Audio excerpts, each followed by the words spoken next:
మూడు భాగాలుగా కానీ 4 భాగాలుగా కానీ విభజించుకొని మనం చదువుకుంటాం కదా. ఈ 27వ కీర్తనని 3 భాగాలుగా విభజించుకుందాం. 1వ వచనం నుంచి 6వ వచనం వరకు పరిస్థితుల గురించిన భయం. 1వ వచనం గురించి 6వ వచనం వరకు దావీదుకి తన చుట్టూ ఉన్న పరిస్థితుల గురించిన భయం ఉంది. తర్వాత 7వ వచనం నుంచి 10వ వచనం వరకు ఓటమి కూర్చిన భయం ఉంది, ఓడిపోతానేమో అన్న భయం ఉంది. ఆ తర్వాత 11వ వచనం నుంచి 14వ వచనం వరకు భవిష్యత్తు కూర్చిన భయం. మళ్ళీ చెప్పండి, 1వ వచనం నుంచి 6 వరకు చెప్పండి. తన చుట్టూ ఉన్న పరిస్థితులను బట్టి తనని తరమబడుతున్నాడు కదా, అడవిలో కొండల్లో కోణల్లో పరుగులెత్తుతూ ఇంటికి దూరంగా అలా పరిస్థితులు ఉన్న ఆ పరిస్థితుల గురించిన భయం. 2వది ఏంటి చెప్పండి, ఓటమి గురించిన భయం. మీరు ఆన్సర్ చేయకపోతే నేను ఇక్కడ చెప్పను వాక్యం, మీరు చెప్పండి. ఈ 3 చెప్పండి ఒకసారి. చుట్టూ ఉన్న మొదటిదేమో చుట్టూ ఉన్న పరిస్థితుల గురించిన భయం, 2వది ఓటమి గురించిన భయం, 3వది భవిష్యత్తు గురించిన భయం. ఇంగ్లీష్లో చెప్పాలంటే 3 F'లు చదువుకున్న వాళ్ళకి అర్థమవుతుంది. Fear of circumstances, fear of failures, fear of the future. భవిష్యత్తు గురించిన భయము, పరిస్థితుల గురించిన భయము, ఓటమి గురించిన భయం వస్తున్నప్పుడు మన చుట్టూ కష్ట పరిస్థితులు, శ్రమలు, లేకపోతే దావీదుకున్నట్టుగా ఆ కష్టమైన పరిస్థితులు ఉన్నప్పుడు మనకేమనిపిస్తుందంటే చుట్టూ భూలోకంలో మనం ఉండి ఈ చుట్టూ పరిస్థితులను బట్టి భూలోకం దృష్టి నుంచి చూస్తే భయం వేస్తుంది. కానీ మన దృష్టి ఎప్పుడు పరలోకం దృష్టిలో చూడాలి, దేవుని దృష్టితో చూడాలి, దేవుని వైపు చూడాలి. హెబ్రీ పత్రిక 12 చదవద్దులండి, అందరికీ తెలిసిన వాక్యం. 12వ అధ్యాయం 3వ వచనంలో విశ్వాసంలో కర్తయు దాన్ని కొనసాగించు మంచు యేసు వైపు, అంటే చుట్టూ ఉన్న పరిస్థితుల వైపు అస్సలు చూడకూడదు. ఆ కష్టం వైపు, ఆ శ్రమ వైపు, ఆ బాధ వైపు, ఆ అనారోగ్యం వైపు చూడటం మానివేసి యేసు వైపు నమ్మకం ఉంచి వాక్యం మీద నమ్మకం మానుకుని యేసు వైపు చూస్తే అప్పుడు సమస్తాన్ని చూసుకునే దేవుడు యెహోవా ఈరే, సమస్తాన్ని చూసుకునే దేవుడు సమస్తాన్ని బాగు చేస్తాడు. దావీదు కూడా ఇదే చేశాడు, మనం కూడా అదే చేయాలి. సమస్తం దావీదుకు సమస్తం దేవుడే, మనం కూడా మనకి సమస్తం దేవుడిగానే ఉంచుకొని మన చుట్టూ చీకటి ఉన్నా కానీ, మన చుట్టూ చీకటి లాంటి కష్ట పరిస్థితులు ఉన్నా కానీ మనకు వెలుగెవరు? దేవుడే మనకు వెలుగు. యెహోవా నాకు వెలుగును రక్షణై ఉన్నాడు కాబట్టి ఆయన రక్షిస్తాడు. రక్షించే దేవుడు నాకు ఉన్నాడు. వెలుగైన చీకటి లాంటి ఈ కష్ట పరిస్థితుల్లో వెలుగైన దేవుడు ఉన్నాడు కాబట్టి ఆయన రక్షిస్తాడు. కాబట్టి క్రూరత్వం కలిగిన ఈ మనుషులందరి నుంచి, నా ప్రాణం తీయాలనే ఈ మనుషులందరి నుంచి కూడా నన్ను రక్షించే దేవుడు ఉన్నాడు కాబట్టి ఆయన వెలుగుగా ఉన్నాడు. ఈ చీకటిని పారదొలుతాడు. రాత్రి వచ్చినా మళ్ళీ తెల్లవారుతుంది అనే ధైర్యం కలిగి ఉండాలి. యోహాను దేవుని శిష్యుడు. ఆయన యోహాను సువార్త రాశాడు, 3 పత్రికలు రాశాడు. యోహాను పత్రికలు, ప్రకటన గ్రంథం రాశాడు. మొత్తం 5 పుస్తకాలు రాశాడు. ఆయన ఎక్కువగా 3 L's గురించి రాస్తాడు. 3 L's అంటే లైట్, లవ్, లైఫ్. తెలుగులో చెప్పాలంటే వెలుగు గురించి, జీవం గురించి, చెప్పండి, ప్రేమ గురించి. యోహాను సువార్త మొత్తం కూడా వెలుగు గురించి. ఆయన ఆదియందు ఆయన వాక్యం ఉన్నాడు, ఆయన వెలుగుగా ఉన్నాడు అని చెప్పేసి చెప్తూ ఉంటాడు. యేసుక్రీస్తు వెలుగుగా చెప్తాడు. ఆ తర్వాత జీవం గురించి, దేవుడే జీవం, నేనే మార్గం సత్యం జీవం. తర్వాత ఆయన ప్రేమ గురించి చెప్తాడు. ఈ 3 గురించి ఆయన పత్రికలు 3 పత్రికల్లో రాస్తాడు. తర్వాత ప్రకటన గ్రంథంలో కూడా రాస్తాడు. అయితే ఇక్కడ దేవుడిని మనం వెలుగుగా చూస్తున్నాము. ఈ వెలుగైన దేవుడు అంట మనల్ని ఎప్పటి వరకు నడిపిస్తాడంటే ప్రకటన గ్రంథంలో 21, 23లో కూడా ఆయనే మనకు వెలుగుగా ఉంటాడు. ఇంకా సూర్యుడు చంద్రులు ప్రకాశించడానికి అవసరమే లేదు. పరలోకం వెళ్ళిన తర్వాత కూడా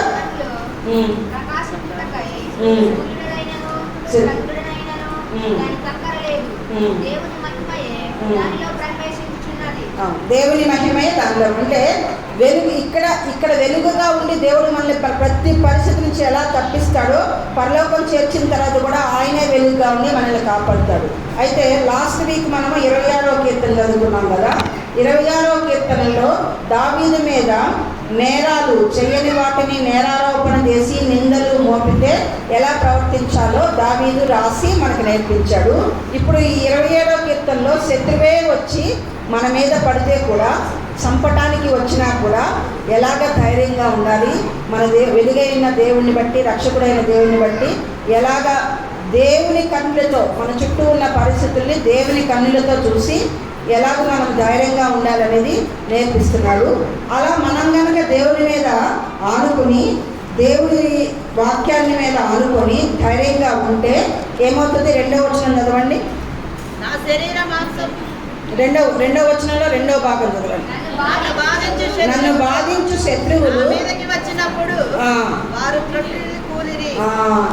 దేవుని మీద కనుక మనమే, ఇప్పుడు మనకి కష్టాలు శ్రమలు లేకపోతే శత్రువులు మన మీదకి వచ్చినప్పుడు మనం భయపడితే వాడు వచ్చి మనల్ని జయిస్తాడు. మనం భయపడకుండా ధైర్యంగా దేవుని యందు నమ్మిక ఉంచి యెహోవా కొరకు, దేవుని కొరకు, మన యేసయ్య కొరకు, మన రక్షణకర్త అయిన యేసయ్య కొరకు ఎదురు చూస్తూ కనిపెట్టుకొని ఉన్నప్పుడు శత్రువే తొట్టిల్లి కూలిపోతాడు. అంటే శత్రువు మీద మనకి విజయం వస్తుంది. దేవుడే మనకి కొండగా కోటగా ఉంటాడు, రక్షణ దుర్గంగా ఉంటాడు. ఆయన మార్గంలో నడిచినప్పుడే మనకి ధైర్యం. ఈ ధైర్యం ఎప్పుడు వస్తుందంటే దేవుని మీద మనము, దేవుడే మన పక్షంలో ఉండగా మనకు విరోధి ఎవడని చెప్తున్నాడు కదా. మన రహస్య జీవితంలో దేవునితో ఎక్కువగా గడపగలిగితే పబ్లిక్లో ధైర్యంగా ఉంటాం, ప్రతి పరిస్థితిని జయించగల స్థితిలోకి వస్తాం. రహస్య జీవితంలో పాపం లేకుండా ఉండగలిగిన వాడే గర్జించి నీతిమంతుడు సింహం వలె బహుధైర్యంగా ఉంటారు అన్నట్టుగా మనం ఎప్పుడు దేవునితో ఎక్కువగా సహవాసంలో ఉండగలిగితే అక్కడ మనకి ధైర్యం ఉంటుంది. ఒక మాట చెప్తారు ఒక భక్తుడు, దేవునికి ఒక్క దేవునికి భయపడితే ఇంకా లోకంలో కానీ చుట్టూ ఉన్నా కానీ దేనికి భయపడక్కర్లేదు. నీవు గనక దేవునికి భయపడకపోతే నీ చుట్టూ ఉన్న ప్రతి చిన్నదానికి భయపడిపోతావు. నీలో భయం ఉంటే దేవుడు నీలో లేడని అర్థం, దేవునికి నువ్వు భయపడట్లేదని అర్థం. దేవుని యందు నీవు భయభక్తులు కలిగి ఉంటే నీలో భయం అనేది ఏ పరిస్థితికి భయపడకుండా ఉంటుంది. దావీదు మనసంతా ఒక్కదాని మీదే ఉందట. దేని మీద ఉంది? యెహోవా ప్రసన్నతను. 4వ వచనంలో యెహోవా యొక్క ఒక్క వరం అడిగితిని, దాన్ని నేను వెతుకుతున్నాను. యెహోవా ప్రసన్నతను చూడచుటకు, ఆయన ఆలయంలో ధ్యానించుటకు నా జీవితకాలం అంతా నేను యెహోవా బంధును. దేవునితో సహవాసం చేయాలని, దేవుని ప్రసన్నతను చూడాలని, దేవునితో మమేకం అవ్వాలని, ఆయన గుడారం మాటున సీక్రెట్ ప్లేస్లో, అంటే ఈ గుడారం మాటను నన్ను దాచుము అని అంటాడు. అట్లా అంటే అర్థమేంటి తెలుసా? ప్రార్థనలో మనము సీక్రెట్ ప్లేస్లో, అంటే ప్రార్థనలో దేవునితో ఎక్కువగా గడిపితే మనకి ధైర్యం వస్తుంది. దేవుని గుడారంలో దావీదు కోరికంతా, దావీదుకి మందిరం, దేవుని మందిరం అంటే చాలా ఇష్టం. ఆయన మందిరంలో నివసించాలి, నీ మందిరంలో నేను నివసించాలని కోరుతున్నాను అని అంటాడు కదా. మందిరంలో నివసించడం అంటే రాత్రంతా వచ్చి మందిరంలో పడుకోవడం కాదు. పడుకుంటే మంచిదే, పడుకున్నప్పుడు ఏం చేయాలి? కబుర్లాడుకోకూడదు.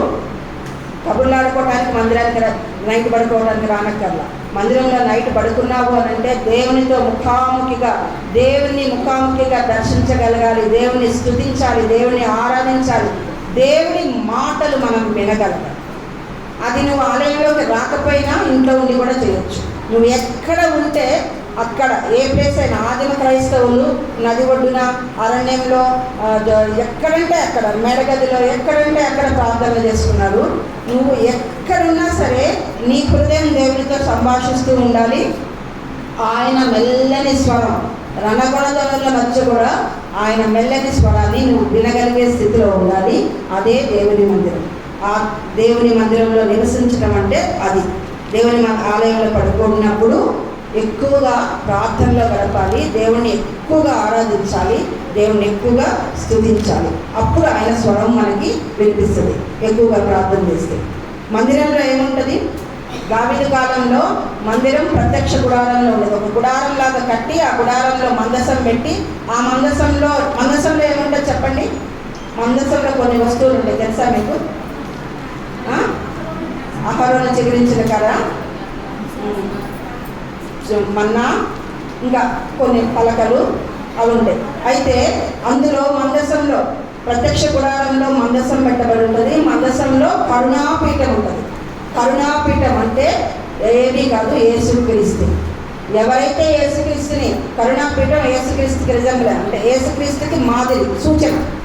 అయితే యేసుక్రీస్తుని ఆశ్రయిస్తే మనకి కరుణ దొరుకుతుంది, మన పాపాలకి ప్రాయశ్చిత్తం క్షమాపణ దొరుకుతుంది, మన ప్రతి పరిస్థితికి విడుదల దొరుకుతుంది, అలాగూ మనకి రక్షణ కలుగుతుంది. ఆ గుడారంలో నివసించడం అంటే ఇశ్రాయేలీయులకి మనకు తెలుసు కదా, లోతు సమయంలో కూడాను దవిని దగ్గరకు వచ్చిన పెద్దల్ని ఇంటికి చేర్చుకుంటారు. తర్వాత రిబ్కా వాళ్ళంతా పాత రోజుల్లో హోటల్స్ లేవు, పూటకోళ్ళ ఇల్లు లేవు కాబట్టి పాత ఇశ్రాయేలీయుల కాలంలో ఎవరన్నా ఊరికి నడుచుకుంటూ వేరే ఊరికి నడుచుకుంటూ వెళ్తూ ఏదైనా ఒక ఊరి దగ్గరకు వచ్చినప్పుడు అక్కడ రచ్చబండ దగ్గర ఊరి మధ్యలో నిలబడితే ఎవరన్నా వచ్చి దయతో వాళ్ళ ఇంట్లో చేర్చుకునేవాళ్ళు. వాళ్ళ ఇంట్లో చేర్చుకున్నప్పుడు ఆ వ్యక్తి రక్షణ, ఆ వ్యక్తి పోషణ, ఆ చేర్చుకున్న వ్యక్తి యొక్క బాధ్యత. అలాగన నేను నీ గుడారం మాటన దాగి ఉన్నాను, నీ గుడారంలోకి నేను చేరాను, ఇప్పుడు నువ్వు నన్ను రక్షించాల్సింది, నన్ను పోషించాల్సింది నీవే ప్రభువా అని దావీదు అంటున్నాడు.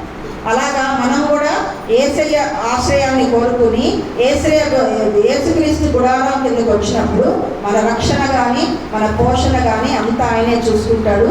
మనం దేనికి ఈరోజు ఏం తినాలి, ఏం బట్ట కట్టుకోవాలి, ఏం చేయాలి, నా పిల్లల ఫీజులు ఎట్లా అంటే దేవుణ్ణి ఆశ్రయించిన వాడికి దేని గురించి భయం ఉండదు. ఆయన యెహోవా ఈరేగా సమస్తాన్ని చూసుకుంటూ ఉంటాడు, ప్రతి పరిస్థితిని బాగు చేస్తాడు అని చెప్పేసి ధైర్యం ఉంటుంది.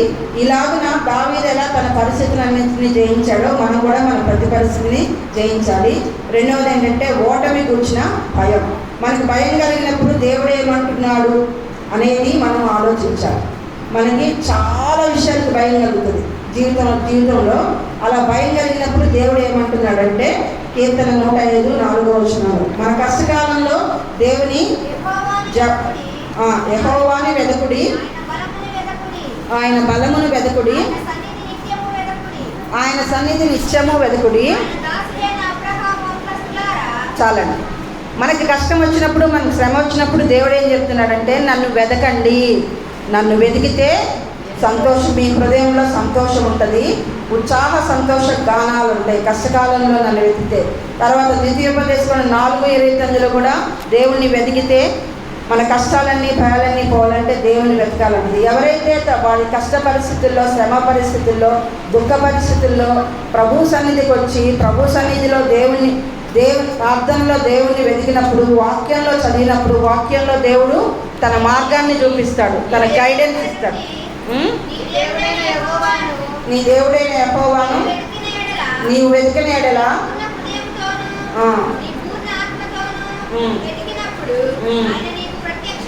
అవును, దేవుణ్ణి వెతికితే దేవుడు ప్రత్యక్షమవుతాడు. దేవుడు ప్రత్యక్షమైతే ఏమవుతుంది, మన ప్రతి పరిస్థితిని ఆయన చక్కదిద్దుతాడు. మన భయాలన్నీ పోవాలంటే, కష్టాలన్నీ పోవాలంటే మొట్టమొదటి 3 విషయాలు చేయాలి. మొట్టమొదట ప్రార్థన చేయాలి, రెండవది దేవుని వెతకాలి, ఒకవేళ మనలో ఏమైనా పాపం ఉందా అని చూసి దాన్ని మానివేయాలి. చెప్పండి 3 విషయాలు.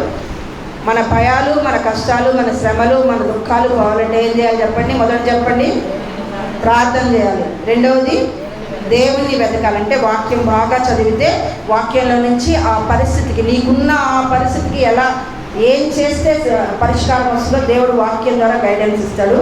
ఆ తర్వాత పాపం మనలో ఏముందో అది సరి చేసుకుని దాన్ని మానివేయాలి. అప్పుడు దేవుడు మన హృదయంలోకి వస్తే దేవుని ముఖకాంతి, దేవుణ్ణి వెతికినప్పుడు దేవుని ముఖకాంతి మన మీద ప్రసరిస్తుంది. అప్పుడు ఆయన సహాయం, ఆయన దయ మనకి కలుగుతుంది. మన ప్రతి పరిస్థితి బాగవుతుంది. ఒకవేళ దేవుని ముఖకాంతి కనుక, దేవుడి ముఖకాంతి మన మీద ప్రసరించకపోతే మనము సమాధిలోనికి దిగువాని వరే అయిపోతుంది. ప్రతి విషయానికి భయపడిపోతాం, ప్రతి విషయానికి దిగులు చెందుతాము, దుఃఖపడతాము. దేవుడే మన హృదయంలో ఉండి దేవుని వాక్యం మన హృదయంలో నింపుకుంటే దేనికి ఎటువంటి కష్టం వచ్చినా భయపడము, దేనికి వెరవము. అది అనారోగ్యమే కానీ, ఆర్థిక ఇబ్బందులే కానీ, ఏది అయినా సరే, ఎటువంటి శత్రువుల వల్ల కష్టాలే కానీ. మూడవది ఏంటంటే భవిష్యత్తు గురించిన భయం, ఫియర్ ఆఫ్ ఫ్యూచర్, భవిష్యత్తు గురించిన భయం. 11-14 శత్రువేమో తిష్ట వేసుకొని కూర్చుని ఉన్నాడు. ఎలా ఉన్నాడు శత్రువు? పొంచి ఉన్నాడని ఉంటుంది కదా శత్రువు. 11-14 యెహోవా నీ మార్గాన్ని నాకు బోధింపుము, నా కొరకు పొంచి ఉన్న వారిని చూచి అంటే శత్రువు చూడు దేవా నా పక్కనే పొంచున్నాడు. ఇప్పుడు ఒక పరిస్థితి వచ్చిందనుకోండి, ఆ పరిస్థితిలో ఆ కష్టంలో దేవుడి ముఖదర్శనం చేసి ఆ పరిస్థితిని మనం జయించుకున్న తర్వాత ఆహా నాకు జయం వచ్చేసింది, దేవుడు నాకు సహాయం చేశాడని మనం మెళకువ లేకుండా గర్వించి కొంచెము కేర్లెస్గా ఉన్నామనుకోండి, శత్రువు పొంచే ఉన్నాడు. ఎలా ఉన్నాడు? సాతానుడు గర్జించు సింహం వలె పొంచి ఉన్నాడు. ఎవరిని ఇక్కడ శత్రువు పొంచే ఉన్నాడు. కాబట్టి దేవా నీ గైడెన్స్ నిత్యము కావాలి. దేవుని సన్నిధిని నిత్యము మనం వెతకాలి. ప్రార్థనలో నిత్యము ఆయన కొరకు కనిపెట్టుకోవాలి. అప్పుడే ఆ పొంచి ఉన్న సాతానుని అనుక్షణము మనము జయించగలుగుతాం. లేకపోతే ఏ క్షణం ఏమరపాటు కొన్నా వాడు వచ్చేసి మనల్ని ఇచ్చేస్తాడు. కాబట్టి భవిష్యత్తు గురించిన భయం మనం పెట్టుకోకూడదు. కానీ దేవుడి మీద ఆధారపడి దేవుడిచ్చే మార్గము, యెహోవా నీ మార్గం నాకు బోధించమంటే ఆయన ఇచ్చే ఆ గైడెన్స్ని మనం పొందుకుంటే పొంచి ఉన్న సాతానుని మనము జయించగలుగుతాం. ఒక జయం లాగానే ఉప్పొంగకూడదు. ఉప్పొంగితే గర్వించామనుకోండి, కేర్లెస్గా ఉన్నామనుకోండి, సాతానుడు పొంచున్నాడు, మనల్ని ఏదో ఒకటి చేస్తాడు. కాబట్టి ఒక యుద్ధంలో జయించినంత మాత్రాన దావీదు ఏమాత్రం గర్వించకుండా దేవుణ్ణి ఎప్పుడూ వెతుకుతూనే అలర్ట్గా మెళుకోగలిగి నిత్యము దినానికి ఎన్ని మార్లు ప్రార్థన చేశాడు? ప్రార్థన చేస్తూనే ఉండి తన జీవితంలో వచ్చే ప్రతి పరిస్థితిని, భవిష్యత్తులో కలగబోయే ప్రమాదాలని కూడా జయించడానికి శక్తి పొందుకున్నాడు. అలాగన మనం కూడా మెళుకోగలిగి ప్రార్థన చేస్తూ ఉండాలి. అయిపోయింది కదా ఒక విషయంలో జయించాము అని చెప్పేసి అనుకోకూడదు. తర్వాత 14వ వచనం ఏంటంటే, దావీదు ఏం చెప్తున్నాడంటే, ఇలా చేస్తే దేవుని మీద ఆధారపడితే 13వ వచనంలో సజీవుల దేశమున నేను యెహోవా దయను పొందుదునన్న నమ్మకం నాకు లేని ఎళ్ళ నేనేమో. మనకంట సజీవుల దేశం అంటే బ్రతికి ఉండి మనం దేవుని దయను పొందుకుంటేనే మనం బ్రతికుండగలం. దేవుని మీద మనం నమ్మకం కలిగి ఉంటేనే మనము ఈ సజీవులుగా ఉండగలం. అటువంటి నమ్మకం లేకపోతే నేను ఏమైపోయేవాడినో కదా అని దావీదు అన్నాడు. కాబట్టి మనం దేవుని మీద నమ్మకాన్ని పోగొట్టుకోకూడదు, విశ్వాసాన్ని విడవకూడదు. విశ్వాస విషయంలో విసుగు లేకుండా విసుగగా దేవుణ్ణి విశ్వాసంతో వెంబడిస్తూ ఉండాలి. ఆయన వాగ్దానాలని ఎవరైతే ఓర్మితో కనిపెట్టుకుంటారో ఆ వారికే ఆయన వాగ్దానాలు నెరవేరుతాయి. వాగ్దానాల విషయంలో ఆలస్యమైన ఓపికతో కనిపెట్టుకోవాలి. ఇంకా 14వ వచనం అయితే దావీదు తన పక్కనున్న సైనికుడితో అంటున్నాడంట, యెహోవా కొరకు కనిపెట్టుకొని ఉండుము. అంటే ఇది ఎవరికో చెప్తున్నట్టుగా ఉంది కదా. దావీదు తనకు తాను ధైర్యం తెచ్చుకున్నాడు, తనకు తాను ఆ యుద్ధంలో ఆ శత్రువుల్ని జయించుకున్నాడు దేవుని సహాయంతో. తను ధైర్యం తెచ్చుకొని తన దేవుణ్ణి బట్టి ఆ పరిస్థితుల్ని జయించాడు. తర్వాత ఇంకా రెండవది ఏంటి? ఓటమిని గురించిన భయాన్ని జయించాడు. భవిష్యత్తు గురించిన భయాన్ని జయించి తన పక్కన ఉన్న సైనికుడిని ధైర్యపరుస్తున్నాడు. ఏమని? యెహోవా కొరకు కనిపెట్టుకొని ఉండు, ధైర్యం తెచ్చుకొని నీ హృదయాన్ని నిబ్బరంగా ఉంచుకో, యెహోవా కొరకు కనిపెట్టుకో అని చెప్తున్నాను. అంటే మనము కూడా మన పరిస్థితుల్లో మనము దేవుని మీద ఆధారపడి దేవుడే నాకు వెలుగు రక్షణగా ఉన్నాడని ధైర్యంగా ఉండి ధైర్యం తెచ్చుకొని మన చుట్టుపక్కల ఉన్న వాళ్ళని ధైర్యపరచవలసిన వారము, బలపరచవలసిన వారము, ప్రోత్సాహపరచవలసిన వారమై ఉన్నాం. దేవుడు కనుక మనలో ఉంటే ఏ పరిస్థితికి కృంగము, ఏ ఓటమికి భయపడము, ఏ భవిష్యత్తుకు భయపడము. కేవలము మన నోట ఉత్సాహ సంతోష గానాలు మాత్రమే ఉంటాయి. సంతోషంతో ఆయన్ని స్తుతిస్తూ ఉంటాము.